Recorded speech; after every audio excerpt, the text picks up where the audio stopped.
ತಲೆ ಒಟ್ಟು ಮತ್ತು ಕೂದಲು ಉದುರುತ್ತಿದೆ ಅನ್ನೋರಿಗೆ ಈ ಮನೆಮದ್ದು ತುಂಬ ಯೂಸ್ಫುಲ್ ಆಗುತ್ತೆ. ನಾನಿಲ್ಲಿ ಕರ್ಬೇವಿನ ಸೊಪ್ಪು ಯೂಸ್ ಮಾಡಿದ್ದೀನಿ. ಅದು ಶೈನಿಂಗ್ ಮತ್ತು ಹೇರು ಸ್ಟ್ರೆಂತ್ಗೆ ಹೆಲ್ಪ್ ಆಗುತ್ತೆ. ಇನ್ನು ಆನಿಯನು ಸ್ಕ್ಯಾಲ್ಪಲ್ಲಿ ಕೆಲವರಿಗೆ ಡ್ರೈ ಮತ್ತು ಇಚ್ಚಿಂಗ್ ಇರುತ್ತೆ ತಲೆ ಒಟ್ಟಿಂದ, ಅದು ಕಡಿಮೆ ಮಾಡುತ್ತೆ.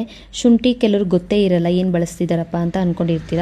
ಶುಂಠಿ ರಸ ಬರುತ್ತಲ್ಲ ಅಥವಾ ಶುಂಠಿ ಎಣ್ಣೆ ಹಚ್ಚೋದ್ರಿಂದ ಬ್ಲಡ್ ಸರ್ಕ್ಯುಲೇಷನ್ ಹೆಚ್ಚಾಗುತ್ತೆ. ಇದರಿಂದ ಕೂದಲು ಸ್ಟ್ರಾಂಗ್ ಆಗುತ್ತೆ ಮತ್ತು ಉತ್ತಮವಾಗಿ ಬೆಳೆಯುತ್ತೆ. ಕಲೋಂಜಿ ಸೀಡ್ಸ್ ಅಂತ ಹೇಳ್ತೀವಿ, ಇಲ್ಲ ಕಪ್ಪು ಜೀರಿಗೆ ಅಂತಾರೆ. ಅದು ಹೊಸ ಕೂದಲು ಬರೋದಕ್ಕೆ ಹೆಲ್ಪ್ ಆಗುತ್ತೆ ಮತ್ತು ಕೂದಲಿನ ಕಿರು ಚೀಲಗಳನ್ನು ಅದನ್ನು ಬಲಪಡಿಸಿರುತ್ತೆ. ಇನ್ನು ಮಿಕ್ಕಿದ ಪ್ರಾಡಕ್ಟ್ ಬಗ್ಗೆ ನಿಮಗೆ ಗೊತ್ತಿರುತ್ತೆ. ಇದನ್ನು ಸೋರಿಸ್ಕೊಂಡು ಒಂದು ಡಬ್ಬದಲ್ಲಿ ಇಟ್ಕೋಬೋದು. ನಾನು ಈ ಥರ ಬಾಟಲಲ್ಲಿ ಇಟ್ಕೊಂಡಿದ್ದೀನಿ. ಇದ್ರದ್ದು ಲಿಂಕ್ ಬೇಕಂದರೆ ನಾನು ಸೆಂಡ್ ಮಾಡಿಕೊಡ್ತೀನಿ. ಮತ್ತು ಇದು ನಾವು ಇವಾಗ ಸೋರಿಸಿದ್ವಲ್ಲ, ಅದ್ರದ್ದು ಮಿಕ್ಕಿರೋದನ್ನ ಏನು ಮಾಡೋದು, ಎಸೆಯೋದೇನು ಅಂತ ಕೆಲವ್ರಿಗೆ ಡೌಟ್ ಇರುತ್ತೆ. ಅದನ್ನು ರುಬ್ಬಿಟ್ಟು ತಲೆಗೆ ಹಾಕೋಬೋದು. ಮತ್ತು ಈ ಎಣ್ಣೆನ ವಾರದಲ್ಲಿ 2 ದಿನ ಯೂಸ್ ಮಾಡಿ.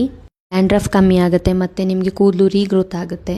ಸೊ ಇದೇ ರೀತಿ ಕಂಟೆಂಟ್ಗಾಗಿ ಏನು ಮಾಡಬೇಕು ಗೊತ್ತಿದೆ ಅಲ್ವಾ, ನನ್ನ ಪೇಜ್ ಫಾಲೋ ಮಾಡ್ತಾಯಿರಿ, ಸಪೋರ್ಟ್ ಮಾಡಿ. Thank you.